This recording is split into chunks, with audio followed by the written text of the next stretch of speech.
So, for today, let's try this wallpaper sa akong mini dining table. Mini lang kay gameram na ito ang girintahan na balay. And dark magud kay ni ako ang table, so because naatay goal, natay gustong i-achieve. So let's try the lighter na wood type na wallpaper. And naman na nakubutang ang each niya ng mga stand or niyang mga tiil, which is very thin rigid kayo. Minimalist legit kay akong table. So easy ra sad kay siya nato i-innovate.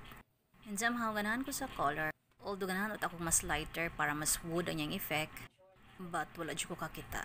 So kanilang sa for the meantime atong tanawon. And sa tinuod lang na wala jud ko'y talent aning mag ingani. Wala kay ko'y pasensya aning mag pilit-pilit aning mga stick